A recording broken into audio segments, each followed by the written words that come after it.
ఉచిత IVF IUI consultation, ఉచిత ultrasound scan. 49 అంటే సంతానం, 49 అంటే సంతోషం. జనరల్ గా ఓట్ ఆన్ అకౌంట్ బడ్జెట్ లో పూర్తి స్థాయి కేటాయింపులు ఉండకపోయినప్పటికీ కొత్త ప్రభుత్వం కాబట్టి సంపూర్ణంగా వారి యొక్క విధి విధానాలను రేపు ఫ్యూచర్ లో రాష్ట్రంలో ఈ వచ్చే 5 సంవత్సరాల కోసం మరి ఎటువంటి కార్యాచరణ చేపడతారు, ఈ ప్రభుత్వం యొక్క ఓవరాల్ దృక్పథం ఏంటి అని తెలిసేటటువంటి బడ్జెట్ కాబట్టి మేము చాలా ఆశించినాం.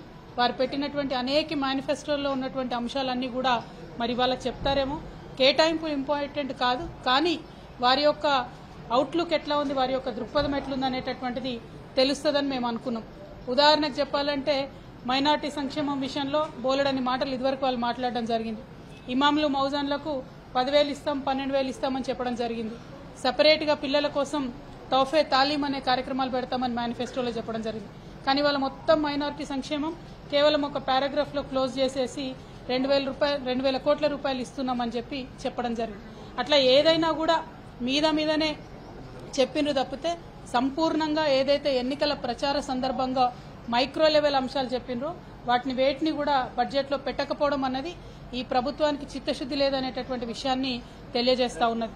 అదేవిధంగా ఈ పేర్లు మారుస్తాం, ఆ చిహ్నాలు మారుస్తాం అనే అంశాలకు ఇచ్చినటువంటి ప్రాధాన్యత మరి ఇదివరకు చేసినటువంటి వాగ్దానాలు వాటికి సంబంధించినటువంటి కేటాయింపులపై పెట్టకపోవడం అన్నటువంటిది శోచనీయంగా మేము భావిస్తా ఉన్నాం. ఓవరాల్ గా ఈ రాష్ట్రంలో కొత్తగా ఏర్పడినటువంటి ప్రభుత్వం పాత పేర్లను మార్చి కొత్త పేర్లను పెడతామంటున్నారు తప్పితే ప్రగతి యొక్క గేర్లు మార్చేటటువంటి విధానాన్ని వాళ్ళు ఎన్నుకోలేదు.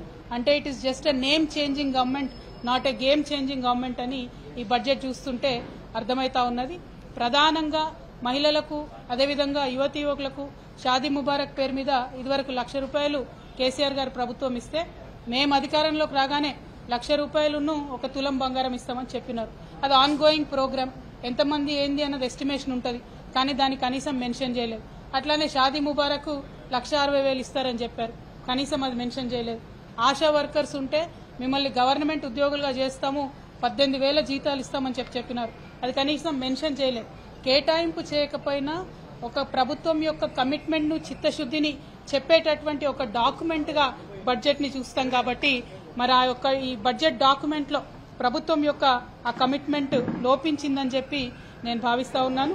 అదేవిధంగా అనేక వర్గాలకు సంబంధించినటువంటి సంక్షేమానికి సంబంధించి కూడా సంపూర్ణమైనటువంటి అంశాలను చర్చించకుండా ఎంతసేపు పోయిన ప్రభుత్వాలను విమర్శించడానికే ఈ బడ్జెట్ పరిమితం అవ్వడం అన్నది ప్రజలందరూ కూడా గమనించినారని చెప్పి నేను భావిస్తా ఉన్నాను.